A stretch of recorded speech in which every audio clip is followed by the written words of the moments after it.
नमस्कार मंडळी, स्वागत आहे तुमचं माझ्या यूट्यूब चॅनलमध्ये आणि आणखी एका नवीन व्हिडिओमध्ये.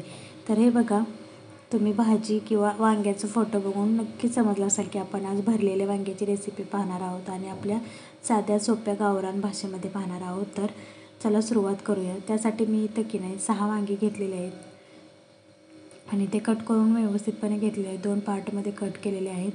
तुम्हाला एका पार्टमध्ये जरी कट करायचे असेल तरी तुम्ही कट करू शकता. काटे वगैरे त्याचे काढून घ्यायचे व्यवस्थित, कारण लहान बाळं वगैरे खातात.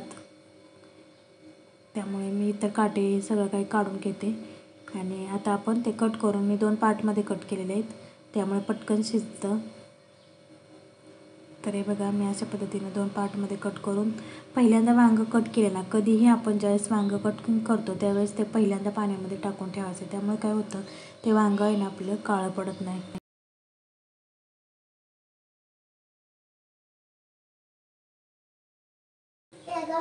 तर मी ते काय करून घेतले, वांगे कट करून घेतलेले आहेत व्यवस्थितपणे आणि ते धुवून स्वच्छ 2 ते 3 पाण्यानं धुवून घ्या आणि त्यानंतर ना पाण्यामध्ये तसेच ठेवून घ्या, कारण मसाला बनवेपर्यंत ते काळे पडतात आणि त्यामुळे आपण त्याला पाण्यातच ठेवून द्यायचं आहे. तर आता मी पाण्यातच ठेवून देणार आहे इथं वांगी.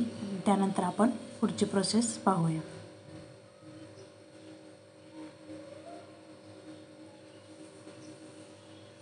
कट करतानाही व्यवस्थित खिडकी वगैरे वांगी बघून आपण व्यवस्थित शक्यतो कट करतच असतो बघूनच. तर हे बघा, मी पाणी ओतून ठेवते त्यामध्ये.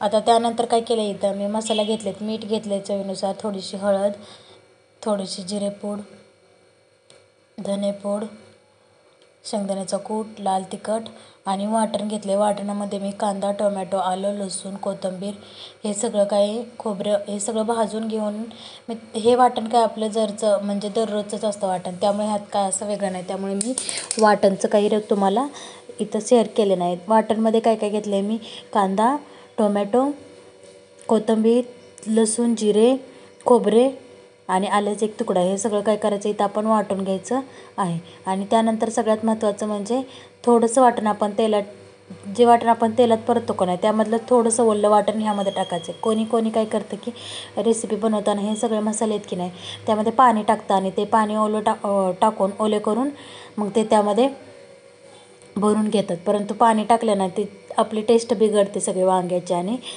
त्यामुळे मग त्यात पाणी नाही टाकायचं. तर जो आपण मसाला म्हणजे वाटण केलेलं आहे ना त्यातला थोडासा वाटण ह्या मसाल्यामध्ये टाकायचं आहे, कोरड्या मसाल्यांमध्ये, आणि ते मिक्स करून घ्यायचं ओलं करून सगळं व्यवस्थित. आणि मग ते आपण काय करणार आहे, वांग्यांच्या फोडीमध्ये भरून घेणार आहोत. तेव्हा मग ते काय होतं, व्यवस्थितपणे पाणी टाकलं की नाही आपण तर तो मसाला निघून जातो. आपण जेव्हा पाणी टाकतो भाजी करताना परतून झाल्यावर ना, तर तेव्हा तो मसाला निघून जातो. मग त्यामुळे न पाणी टाकता शक्यतो मसाला करायचा. त्यामुळे तो काय होतो, वांग्याच्या फोडीतनं अजिबातसुद्धा बाहेर येत नाही. ज्यावेळेस आपली भाजी उकळते थोडीफार तेव्हा ते बाहेर येत नाही. तर आता मी काय केलं, इथं जे वाटण होतं ना त्यातला थोडासा मसाला घेऊन इथं ह्या कोरड्या मसाल्यांमध्ये मिक्स केलं आहे आणि ते वाटण आता आपण ह्या फोडींमध्ये भरून घेऊया. तुम्हाला जसं भरायचं तसं तुम्ही भरू शकता. मी थोडंसं जास्त भरते, कारण माझ्याकडे जास्त मसाला आहे, म्हणजेच वाटण पण जास्त आहे, त्यामुळे मी जास्त भरते. तर इथं प्रत्येक फोडीमध्ये आपण इथं काय करायचं आहे, भरून घ्यायचे. मी आता भरून घेते. तोपर्यंत मी कढई ठेवलेली आहे इकडे गॅसवर आणि तेल टाकून जे वाटण होते ते परतून घेते मी इकडं. दोन्ही माझी सोबतच कामं चाललेली आहेत. भरण्याचं बघत मी तेल टाकून ते काय करते, परतून घेते.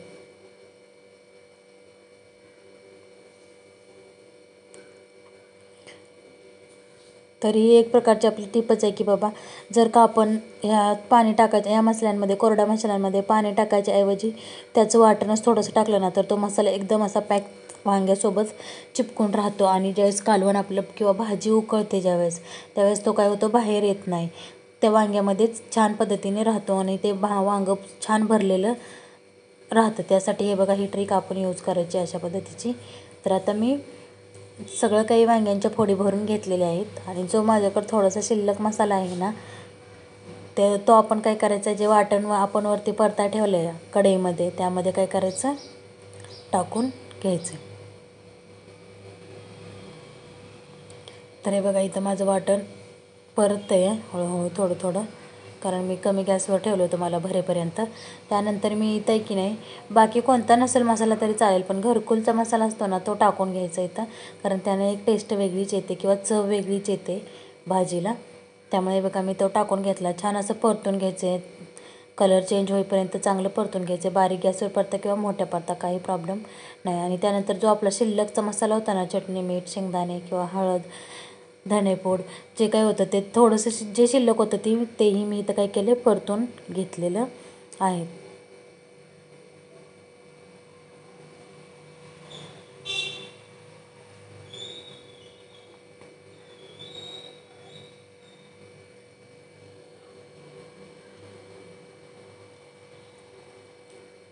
तर हे बघा चांगल्या पद्धतीनं 1-2 मिनटं परतून घ्यायचं आहे.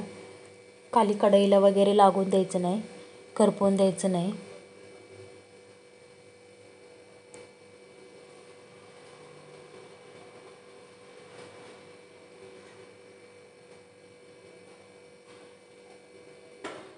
तर मी इथं परतून घेते व्यवस्थित. 1 ते 2 मिनटं छान परतून घेतलं की नाही, त्यानंतर ती वांगी त्यामध्ये टाकून घ्यायची आणि पटकन लगेच पाणी ओतायचं आहे. कारण काय होतं माहिती आहे का, आपण ज्यावेळेस वांगी तेलामध्ये परतत बसतो त्यावेळेस ते वांगं किरवजलं जातं आणि पटकन शिजत नाही.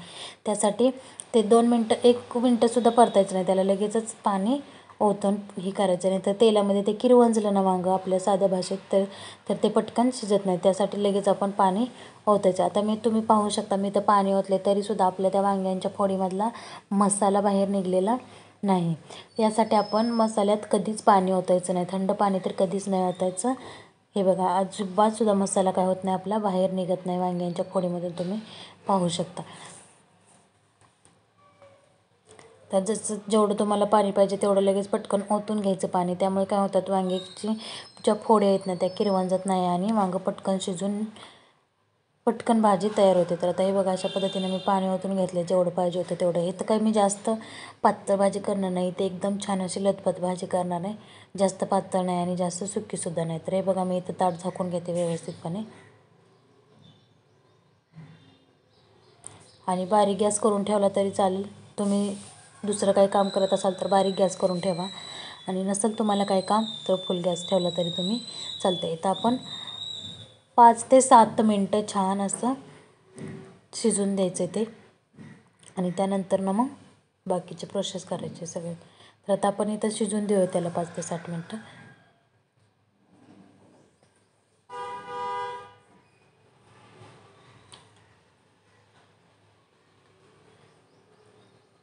तर हे बघा थोडंसं आम्ही जास्त माणसं नाही आहेत त्यामुळे मी थोडीशीच भाजी केली होती, त्यातनं डबा भरून दिलेला आहे आणि थोडीशी जी काही शिल्लक राहिली होती ना, तर हे बघा छान पद्धतीने आपलं वांगं मस्त असं शिजलेलं आहे 5 ते 7 मिनटानंतर.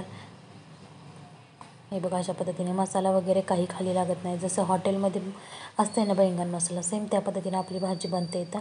आणि तुम्ही तुमच्या आवडीनुसार त्यावर कोथिंबीर वगैरे काही टाकू शकता. तर मग मंडळी या बैंगन मसाला खायला आणि आपल्या चॅनलला सबस्क्राईब